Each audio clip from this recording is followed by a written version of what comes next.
be in Seattle, just advertise in Người Việt Tây Bắc, that is Northwest Vietnamese News, the longest running Vietnamese language newspaper in our region. Go to nvnorthwest.com. Oh, we want to pump you up today. This is God Is, and we're doing a lot of different things in your community. We want to make sure we get in touch with each and every person it is. And so go to our Instagram, Facebook, tweet. We doing it all in your community. Go to our website also. Look us up, Rainier Avenue Radio .world. Inspirational gospel music and also God Is Talk Show. Miss Dinah doing it all as we doing it right here on your favorite community radio station. So look us up. Go to our website. This is God Is and Inspirational Gospel Music. Hi, I'm Paul Pearson of StarTime. Did you know that back in the 1930s, Rainier Avenue Radio operated out of a supply closet in the Columbia City First Bank? Well, times have changed and so have we. Now you can hear all the great Rainier Avenue Radio shows on our mobile app for Android and iPhone. It's completely free on the Google Play Store and the iPhone App Store. The Rainier Avenue Radio app. Women are not an homogenous group. We face discrimination differently depending on factors such as ethnicity, age, socioeconomic status, and more. Rainier Avenue Radio is proud to amplify women's voices. They are the experts of their own lives, initiating conversations within their community about challenges they face, the solutions they're working on, and the opportunities they see. Please join us this Sunday from 2 to 5 for Women's Voices on Air. We know our challenges. We are the experts of our lives. We are master multitaskers, prioritizing our family, friends, and our faith above our own needs. Our needs and voices are too often overlooked. Please join us this Sunday from 2 to 5 p.m. for Women's Voices on Air. We tell our stories in our own way. Salmon Homecoming is on September 17th from 10 a.m. to 5 p.m. at Pier 62. Join the Salmon Homecoming Alliance in a celebration of indigenous peoples and cultures and the importance of protecting our salmon and our environment. Featuring performances, arts and crafts, food, dancing, a canoe welcoming ceremony, and more. All are welcome to join in this 30th anniversary celebration. Visit waterfrontparkseattle.org/events to learn more about the Salmon Homecoming on September 17th. You're listening to Rainier Avenue Radio .world. Welcome to Real Estate and Money, a half-hour program on Rainier Avenue Radio .world designed to help you whether you're a buyer, seller, investor, or renter in real estate. The hosts are two local professionals who will escort you on your journey. Violeta Strash, who has years of media advertising and marketing experience and brings this extensive knowledge to John L. Scott Real Estate and all our clients. And Tina Lombard, who is a mortgage loan originator with Guaranteed Rate Affinity, with over 28 years of experience. And now here's Violeta and Tina. Hello, everyone. Oh, you look great, Tina. Oh, thank you. Thank you. Smoke. It's all smoke and mirrors. And that's what we have here. A lot of smoke, no mirror. Oh, dear. Oh, dear. Oh, I love your background. It is black. What is it? Blackberry season. Blackberries. It's late summer. So these guys are out, ready to be picked. That's nice. That's nice. Wow. Well, it's good to see everybody, and welcome to September. Welcome to start of the fall season. Getting close to first day of fall. Yes. It is. It is. And that's a gorgeous background that you've got there, Daniel. Yes, it is. Wow. Yes. So we're going to talk to you a little bit today about National Hispanic Heritage Month here in the United States. But before we get going, we're going to talk to you a little bit about what's going on in the market. Okay, you ready? Ready for the market report? Yes. Okay, here we go. King County.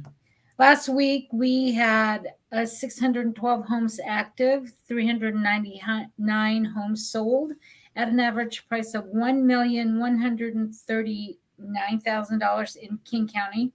Last year at this time, we sold an average of $1,142,000. It's almost pretty even there. And days on the market last year, 15 days versus 12 days, difference of 3 days this year. And percent of the list price, 105.5%. This year, it's 106.2%. So pretty even, around 1%. Showings per listing, we're looking at 18 last year versus 16 this year, difference of 2 days. And then showings till it goes to pending sellers, we're looking at 28 showings in last year before you get to pending, and 23 this year, difference of 5 days. And then in Pierce County, we have currently in the past week 257 homes got active into the active status, 240 sold at an average price of $629,000. And this year, however, went down a little bit, $604,000. And then days on the market last year, 14 days. And again, this year in August, so we're looking at August to August, same, 14 days. Percent of list price, we were at 102.7% last year. And this year we went up just 1.2 percentage points, and that's like 1.5%. Showings per listing, 13 days. I'm sorry, 13 groups, and then 9 this year. That's a difference of 4 showings. And then showings to pending, 19 showings sellers to get to pending. This year it's 15 days. I'm sorry, 15 showings. I got that wrong for King County. I know it. And then Snohomish County, 230 homes went into the active status, 207 homes sold at an average price of $795,000. This past year, $823,000. So there, it's pretty close. A few, like $20,000 difference there. Days on the market, 12 days versus, again, pretty flat, 12 days. Percent of list price, 105.4%. Last year, this year, a little bit less at 104.3% over list price. Showings per listing, 18 groups came in. Last year, 13 groups. This year, difference of 5 showings. And then showings to pending, 24 showings versus 19 this year. So a little bit less showings this year to get to that mutual acceptance stage. And we're still, the market is still pretty strong. Forget about those high interest rates. Let's go get you a home before the holidays. Right, Tina? Yes, indeed. Yes. Yes. So let's go ahead and talk a little bit about those interest. A bunch of links there for you, Daniel. But the first one there we have is the Nerd Wallet mortgages, mortgage rates. I want to bring that up for you. The 30-year fixed right now, I'm happy to report, is at 5.968 on a national average. It hasn't gone over 6. Remember, we were seeing as high as 6.75 just a couple of months ago. So 5.968 for a 30-year, 20 years at 5.6. 10-year fixed rate is at 4.88. It's a 10-year fixed rate. Now, if you want to go into the ARMs, if you want to do a 3-year ARM or 5-year ARM or a 7-year ARM, a 3-year ARM is at 2.34%. So the ARMs are now making a comeback, and so you can do some adjustable rate mortgages. And a 5-year ARM is at 5%, 5.09 on the national average. A 30-year fixed FHA is right at 5.1%. So again, FHA, VA is going to always be a lot lower than conventional. So 5.1 for 30-year fixed FHA, and for 30-year fixed VA, you're at 4.987 as the national average. So as you can see, the rates are, starting to flow back down. And if you remember last week and several weeks ago, we were saying, go ahead and find your house, and maybe the rates will come back down. So I have a lot of people who are locked at the higher prices, but now right before closing, they're able to readjust or ask for a one-time renegotiation on those fees. And now they can get those loans at a much lower rate. So that's where we are with rates. Okay, we're moving right along. Yes, We have our guest on standby. Yes, well, yeah. My guest was unable to break away. She can't make it, which is fine because I still have a bunch of stuff on the National Hispanic Heritage Month. Okay. But Let's if we want there. Yeah. So, everybody, ladies and gentlemen, it is the National Hispanic Heritage Month celebrating the United States. If you want to pull up that first link, I've got that down. It's a big Google link search there.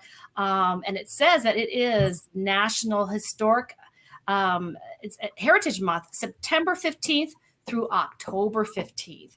And what I'll do is I'll read a little bit of an excerpt from that.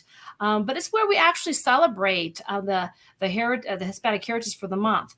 So each year, Americans observe National Hispanic Heritage Month from September 15th to October 15th by celebrating the histories, cultures, and contributions of American citizens whose ancestors come from Spain, Mexico, the Caribbean, Central and South America.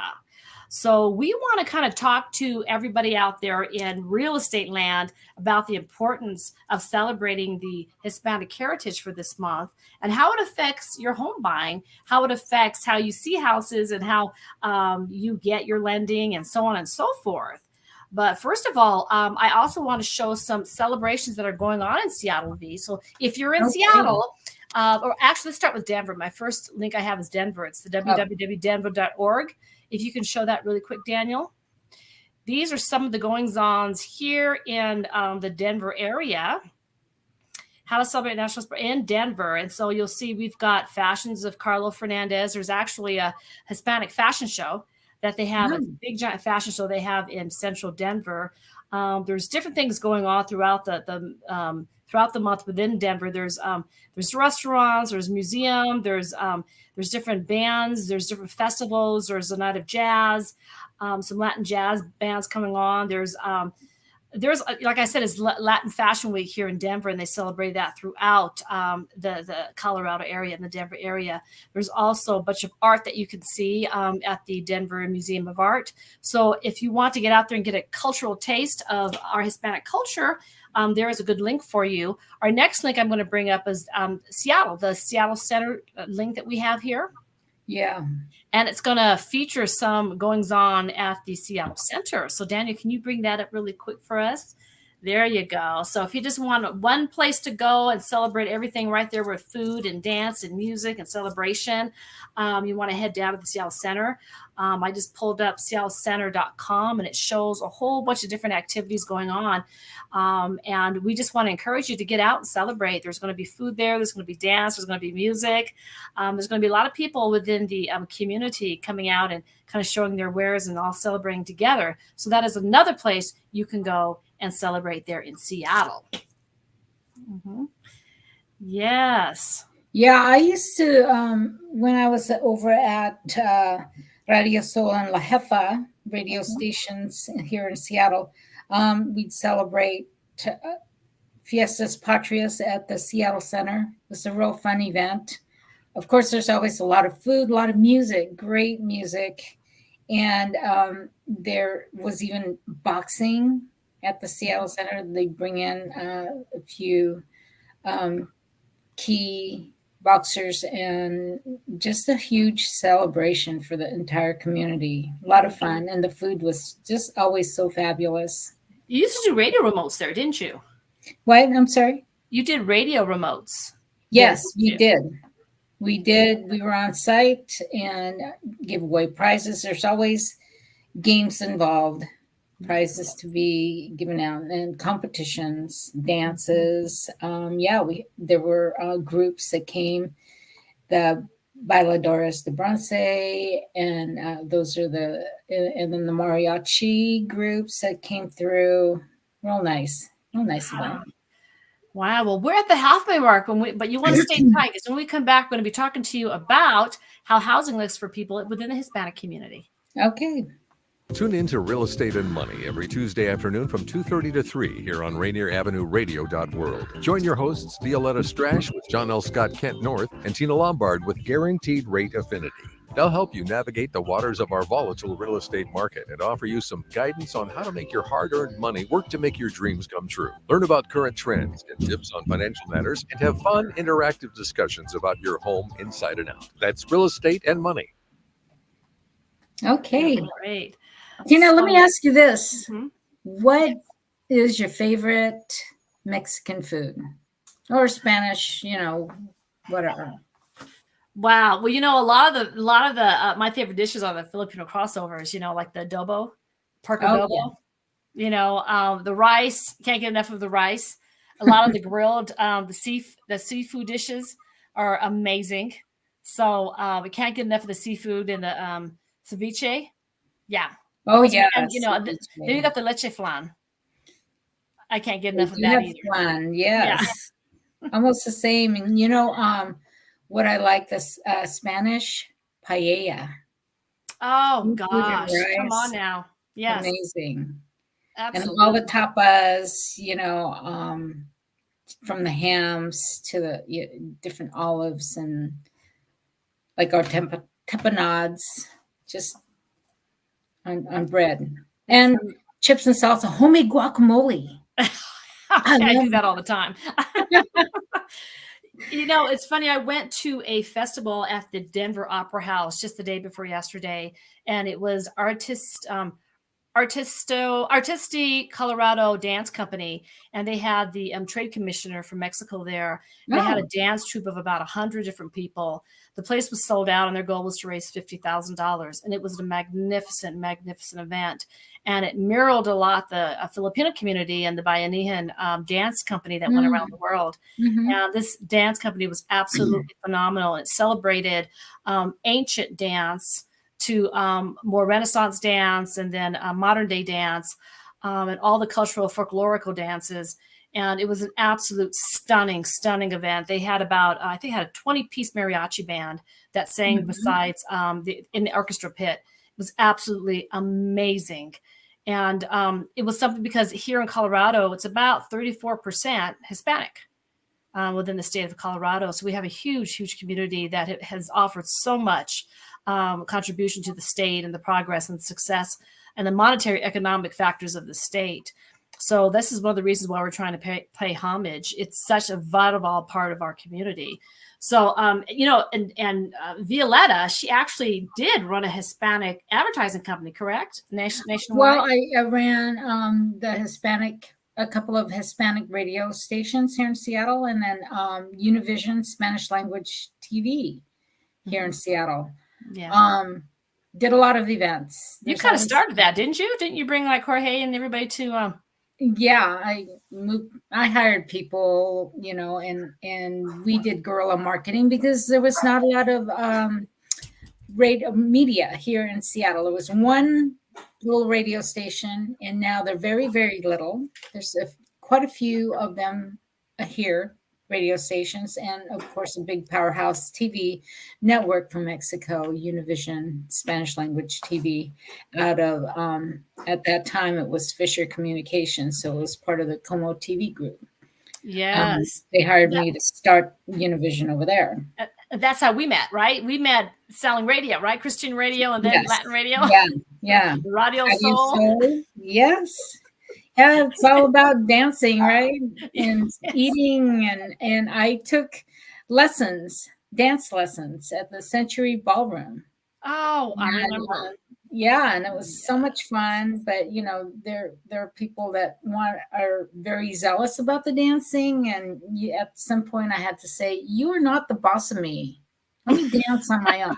I can do this."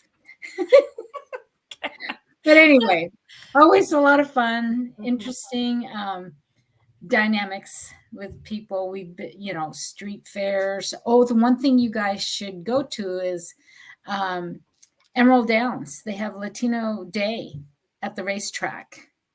here in Seattle, in the Kent area. And it's a lot of fun, beautiful costumes. You'll see the horses are all, dressed up in their colors and mariachi bands. Beautiful.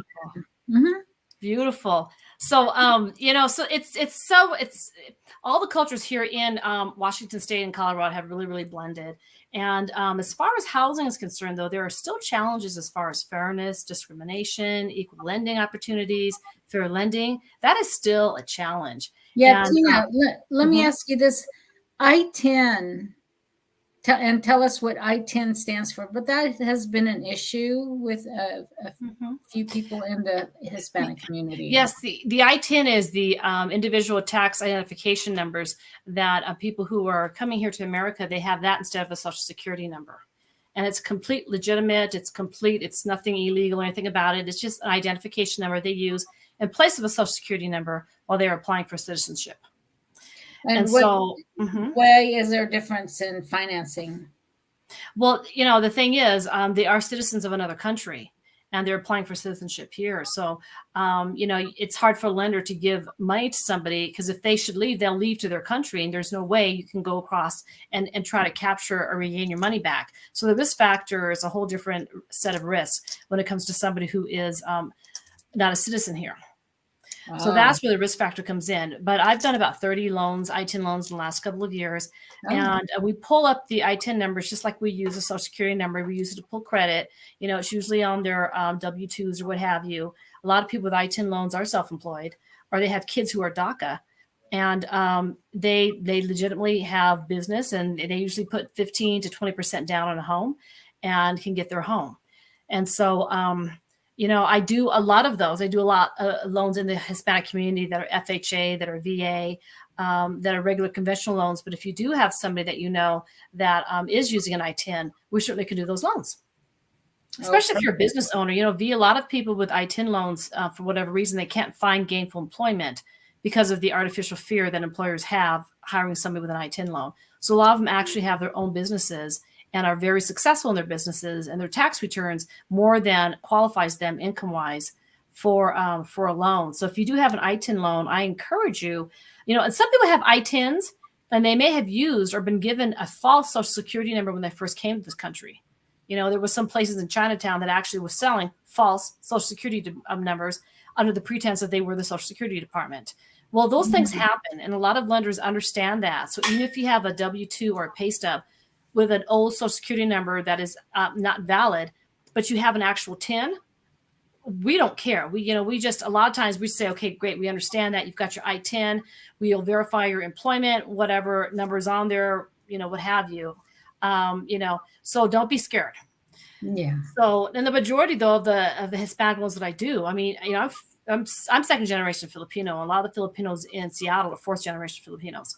A lot of Hispanics are fourth, fifth, sixth. In fact, some of them, their great-great-grandparents lived in California and Colorado and Utah. So they've never left the country. So the Hispanic community is not just immigrants. They're actually, some communities, they actually come across the seas. But with the Hispanic community, they've always been here. In some cases, we actually pushed them out. They never left. We just changed governmental borders.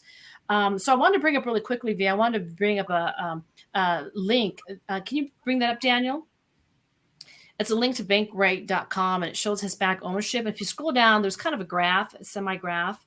It talks about the home ownership rates. So for a while there, the Hispanic, I think go down a little bit more. Did you go to the graph? Where is that at? Maybe there you go. Thank you. It looks like the bird. Okay.